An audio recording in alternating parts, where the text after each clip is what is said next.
bienvenue dans Regard de Femmes sur Télésud. Au sommaire aujourd'hui, nous recevons Bachar Nasri, le président de la maison Dorin.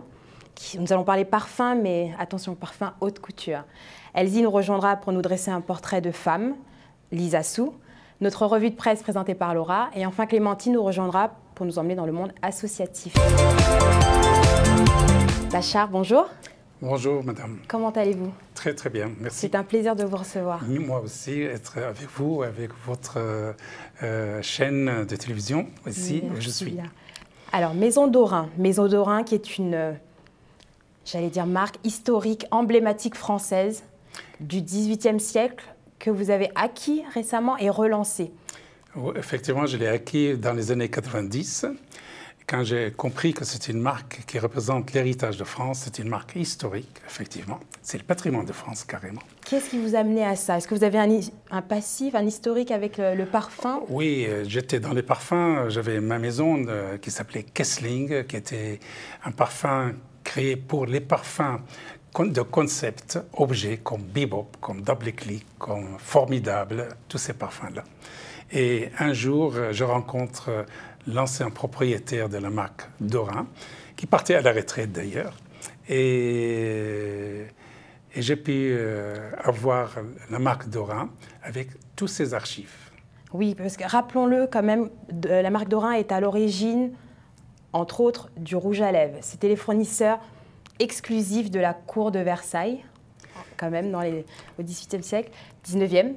Et comparé, du coup, on a quelque chose d'un produit très spécifique, pour ne pas citer d'autres marques, mais quand même, comparé avec Guerlain, Dior et d'autres marques, on a vraiment un processus qui est complètement différent.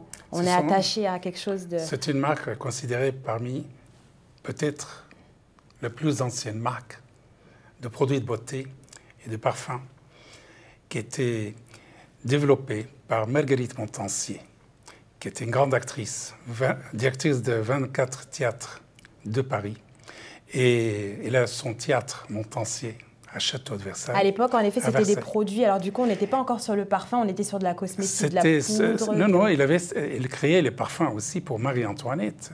Et il a développé tous les produits de beauté qu'on trouve aujourd'hui dans le marché. Surtout, principalement, c'est elle qui a développé les poudres compactes à partir de poudre libre et à partir de poudre compacte de l'époque, il a transformé tout le produit liquide en compact, comme le rouge à lèvres. Okay. Et on considère que Maison Dorin, c'est Dorin qui a inventé le rouge à lèvres dans le monde. D'ailleurs, Give me one Dorine aux États-Unis à l'époque, ça veut dire donnez-moi un lipstick. Ça veut dire lipstick. Et il a inventé le poudre Farajou.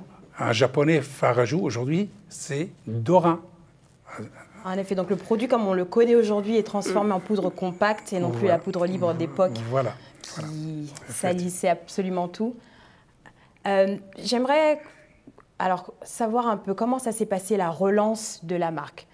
Comment vous avez relancé le produit? Comment vous avez racheté une nouvelle popularité finalement à cette marque?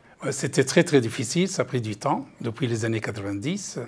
Et jusqu'à maintenant, je travaille toujours pour que la marque prenne sa place d'honneur dans le monde des produits de beauté et les parfums. Et ce qui m'aide surtout, Dorin et son histoire avec Château de Versailles, Dorin avec Marie-Antoinette, Dorin avec l'initiateur et l'inventeur de produits de beauté. Oui, on a affaire vraiment à un produit d'exception là. C'est-à-dire qu'en termes de production, tout est fait en France, 100%. C'est fait en France, où il y a les châteaux de la Loire, dans les pays de la Loire, carrément. Et quelle différence du coup? Alors comment ça marche pour créer un parfum? Quelle est la différence avec par exemple le marché d'aujourd'hui, certainement, où voilà, peut-être que les formules sont un peu plus allégées ou autres? Quelles sont les différences avec les marques? On a des parfums qu'on les a pris dans les archives de Dorin de l'époque. Et comme Un air de Paris, c'est un parfum de 1884.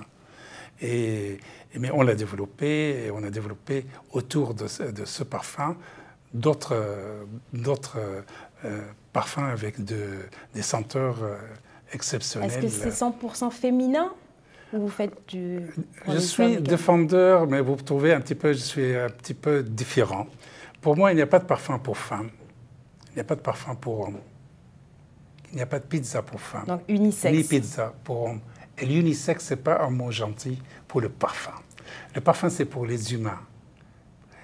Chacun, il peut apprécier et porter le parfum qu'il veut, suivant ses goûts personnels. Justement, d'ailleurs, je rebondis là-dessus. Vous faites du coup aussi du sur-mesure. C'est-à-dire qu'aujourd'hui, si quelqu'un souhaite avoir sa propre odeur, le parfum à son nom, il peut faire une commande auprès de la maison Dorin et d'avoir sa propre identité en parfum. Effectivement, Maison Dorin, aujourd'hui, il développe beaucoup de produits privés, collections privées, et signés Dorin. Et nous avons beaucoup de personnes, célébrités ou d'autres, qui souhaitent avoir leur propre parfum exclusif mondialement. Et du monde, vous êtes un peu partout dans le monde d'ailleurs, vous avez différents points de vente. On est partout dans le monde. Est-ce qu'il y a un endroit où vous êtes un peu plus ancré que d'autres? On est partout dans le monde où on peut... Il y a des gens qui nous apprécient, qui nous cherchent. On est là. Vous êtes là. D'ailleurs, vous avez créé un musée d'ailleurs. Vous avez récupéré énormément d'archives avec l'histoire qui est immense de cette maison Dorin. Toute l'historique, vous avez archivé ça et vous avez ouvert un musée. Vous savez, un musée, aujourd'hui, tous les musées du monde, ils ont deux catégories des objets dans leur gamme de musées. Soit les objets, comme l'archéologie, comme la peinture, etc. Et soit le document, ce qu'on appelle le document scientifique pour un musée. Moi, quand j'ai acquis Dorin, je l'ai acquis avec tous les archives, donc avec tout le document dès l'époque jusqu'à début XXe siècle. Et la marque, elle était très connue mondialement. On a quelques images. Voilà. Je vais laisser les téléspectateurs découvrir parce qu'il y a énormément d'objets sublimes qui demandent à être vus. Vidéo.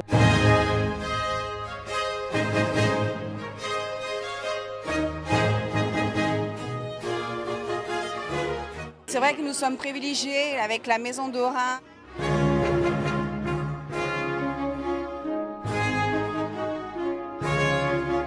Ici, vous êtes dans la maison de la famille Nasri, qui est propriétaire de la maison Dorin.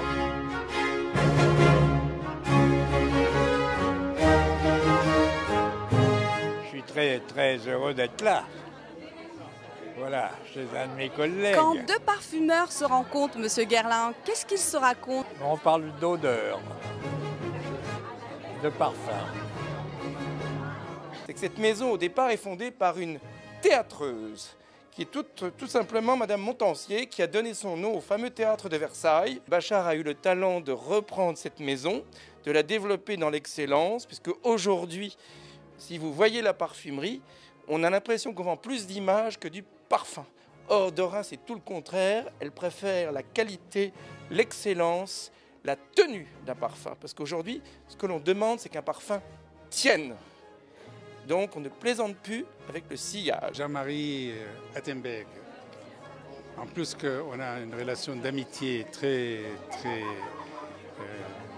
dans la profession de produits de beauté, on a une challenge tous les deux pour que Maison Dorin perdure et se développe, se réveille.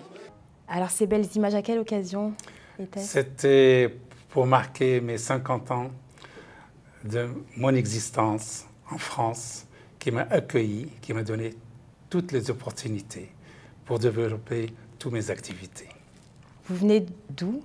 Je suis originaire de Damas, je m'appelle Bachar, et même parmi mes collections de parfums, j'ai la collection de Damas, un air de Damas avec la rose de Damas, la plus ancienne rose du monde, Damascena.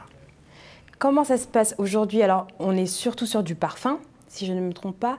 Est-ce que vous pensez développer la gamme maquillage à nouveau, les poudres, les rouges à lèvres? Comment ça se passe? Effectivement, ça fait plusieurs années. On est en train de chercher comment on va produire les produits, qu'on va essayer de faire naturellement, de produits naturels, comme l'époque, comme avec le poudre de riz de l'époque. Toujours 100% Fait en France. Fait en France, bien sûr. Nous sommes une marque française. C'est Dorin, fournisseur de la cour de Versailles. Versailles, c'est la France. Tout à fait. Ça nous fait rêver, ça nous donne envie de nous procurer notre propre fragrance. En attente de la suite, je ne sais pas si la gamme est prête déjà. Vous pouvez peut-être nous dire pour quand ça sera une gamme restreinte, ok. Ça sera le maquillage surtout. Et bon, il y a des poudres qui vont être comme fard à joues, comme le rouge à lèvres aussi, et le col, et toutes les suites, mais avec des couleurs qui représentent l'époque, parce que quand même, les anciens, ils ont fait beaucoup de choses. Beaucoup de choses. En effet, des projets en dehors du maquillage. On attend le maquillage pour les mois, années à venir. L'année à venir. Ça met du temps.